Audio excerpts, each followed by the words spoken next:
দাগ হলো বা একটাই নাম্বার না, ডিনোমিনেশন 10টা আছে। নমস্কার, আপনারা দেখছেন সংবাদ বাংলা, সত্যের সাথে সত্যের পথে। সঙ্গে আমি কোয়েল।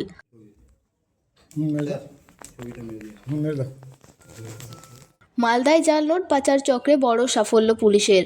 5 লক্ষ টাকার জাল নোট সহ গ্রেপ্তার হলো এক ব্যক্তি। কালিয়াচক থানার চর অনন্তপুর এলাকা থেকে মোশাররফ হোসেন নামে এক ব্যক্তিকে গ্রেপ্তার করে পুলিশ। ধৃতের বাড়ি বৈষ্ণবনগর থানার সীমান্তবর্তী গ্রাম পারদেওনাপুরে। পুলিশ সূত্রে জানা গেছে, উদ্ধার হওয়া সমস্ত জাল নোটই 500 টাকার। মালদা জেলা পুলিশ সুপার অভিজিৎ বন্দ্যোপাধ্যায় জানিয়েছেন, এই জাল নোটগুলি বাংলাদেশ থেকে পাচার করে আনা হয়েছিল। মূল উদ্দেশ্য ছিল সেগুলি বাজারে ছড়িয়ে দেওয়া। ধৃত ব্যক্তিকে রিমান্ডে নিয়ে জিজ্ঞাসাবাদ করা হবে বলে জানিয়েছে পুলিশ। এই চক্রের সঙ্গে আর কারা যুক্ত রয়েছে তা খতিয়ে দেখা হচ্ছে। প্রাথমিক তদন্তে আরও 2 জনের নাম উঠে এসেছে এবং তাদের খোঁজে তল্লাশি অভিযান চলছে। এই ঘটনাকে কেন্দ্র করে এলাকায় চাঞ্চল্য ছড়িয়েছে। পুলিশ পুরো পাচার চক্রের শিকড়ে পৌঁছানোর চেষ্টা চালাচ্ছে। হ্যাঁ, সব জালনোটগুলো কোথায় নিয়ে যাওয়া হচ্ছিল?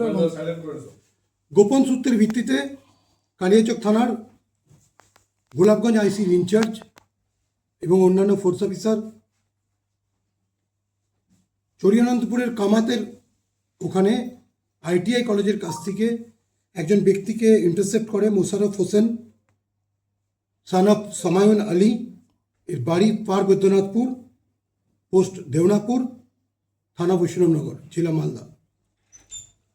এই ব্যক্তিকে ইন্টারসেপ্ট করার পর তার কাছ থেকে, তার পজিশন থেকে 5 লাখ টাকার FICN বাজেয়াপ্ত করা হয়।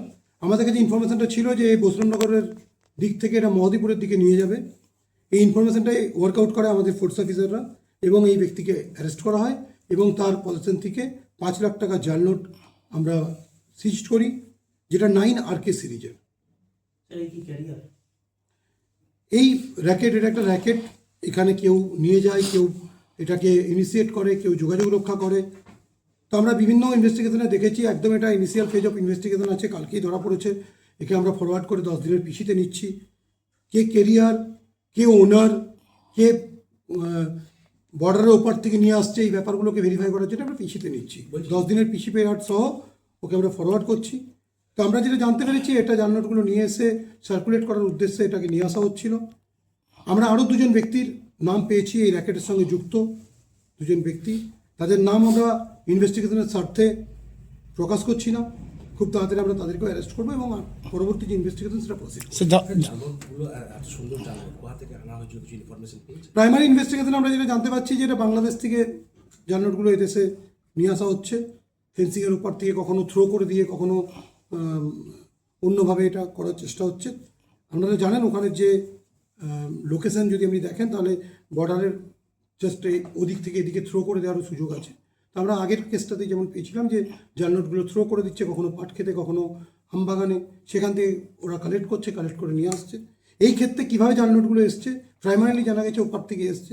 কীভাবে এই জাল নোটগুলো এসছে সেটা আমরা ভেরিফাই করছি এবং অন্যান্য যে ব্যাপারগুলো আছে সেই ব্যাপারগুলো আমরা ভেরিফাই করছি। স্যার, কোনো কাপড় ব্যবহার করেছিল?